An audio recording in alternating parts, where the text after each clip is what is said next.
Hi, it's Sean, the Fluency Awesomeizer.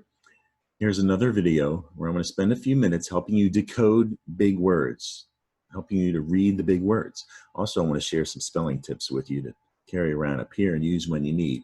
Now, I have 3 words I'm going to take a look at today. Hopefully, we can get through this quickly. It's a lot of information, so let's get ready to read. I'm about to show you a word, and I want you to read it right out loud to whoever you're there with. What is this word?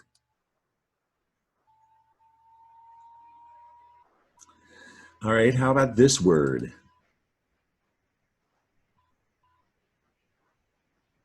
And the third word.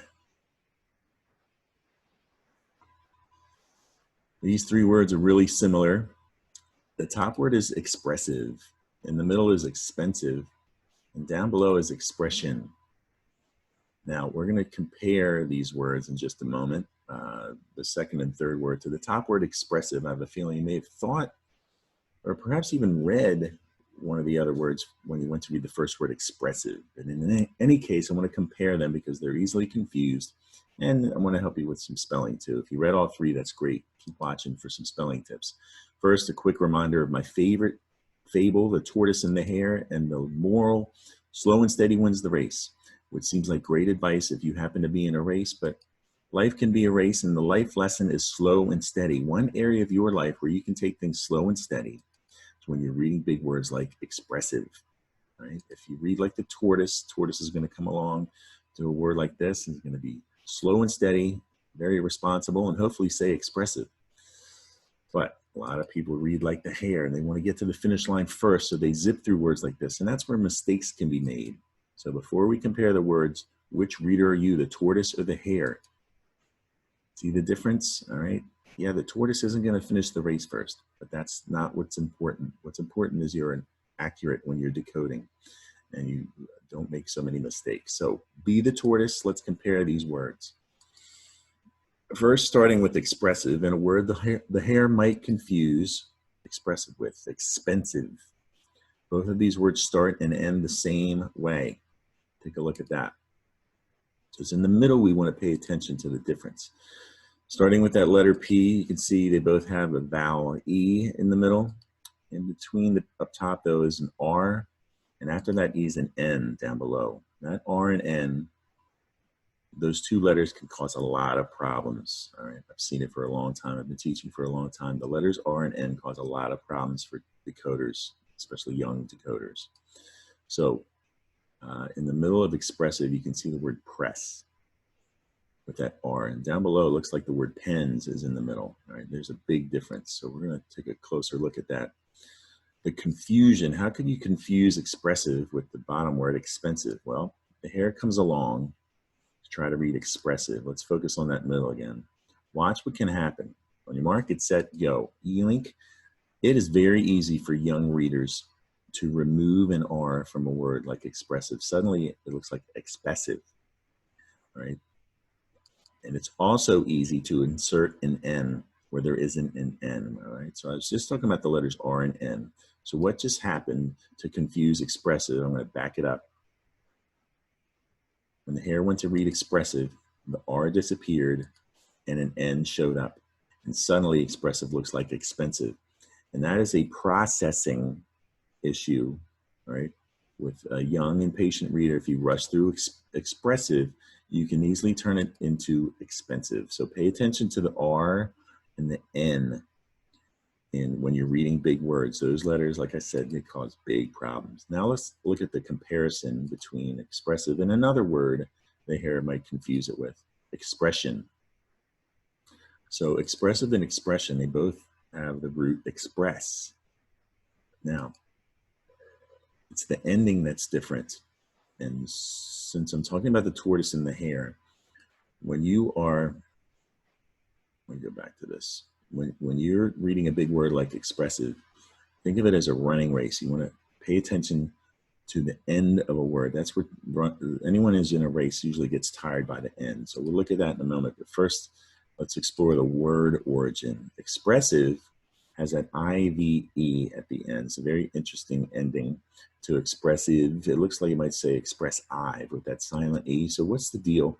In fact, you may have spelled a word the word expressive or words that end like it with just the IV, because you just hear a short I. This is I in sign language. If.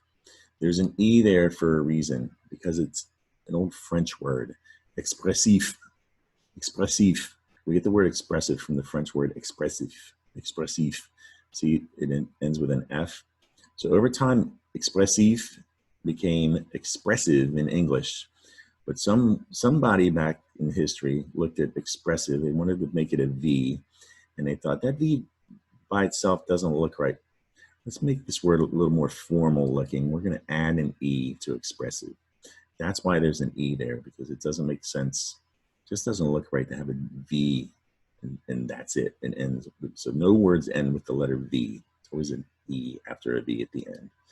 And that's expressive. That's where that ending IVE comes from. You have to remember it's an old French word, expressif. The F turned into a V.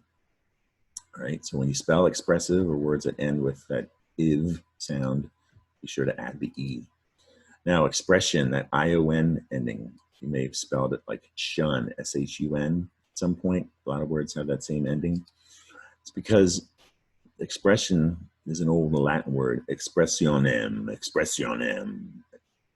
And that S-I-O-N, that comes from the old Latin language. And over time, it's become French too, expression, expression.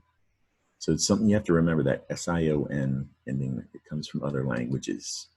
And other words have it. So let's take a quick trip through words with S-I-O-N. Mission, dimension, discussion. Now here's where S-I-O-N has two different sounds. Vision, listen to it, vision. It sounds like it's not vision, it's vision. So even more confusing, that S-I-O-N can have two different sounds. There's a few with jeune, division, maybe you know that from math. And aversion has that je. And explosion also has that strange je sound. Right? It comes from Latin and French. You need to remember that. And confusion, speaking of confusion, let's look at the confusion between expressive and expression. The hair comes along to try to read expressive. When you mark it set go, because that the tricky part here is making it to the end of the race and making it there strong. Expressive turned into expression because you got tired at the end of the race, just like the hare got tired in the fable Tortoise and the Hare. Expressive turned into expression because you paid attention to press, but then you got tired at the end and your brain just filled in what you thought it might say, expression. Right? And that's how that may have happened, if indeed you thought expression for expressive. So pay attention to the endings of the words. Easy to get tired at the end, just like someone in a race. Quick look at the syllables. Expressive. Expressive is a 3-syllable word. The red is the accents. So expensive is another 3-syllable word, accent on pen, expensive. And expression. And we remember that ending S-I-O-N. All right, let's wrap this video up here. I've got one more passage for you to read to practice some of these patterns. I want you to get ready. When I say go, hit pause and do your best to read this passage out loud to whoever you're there with, just like a race, but be the tortoise, all right? Slow and steady on your mark. Get set, go, hit pause.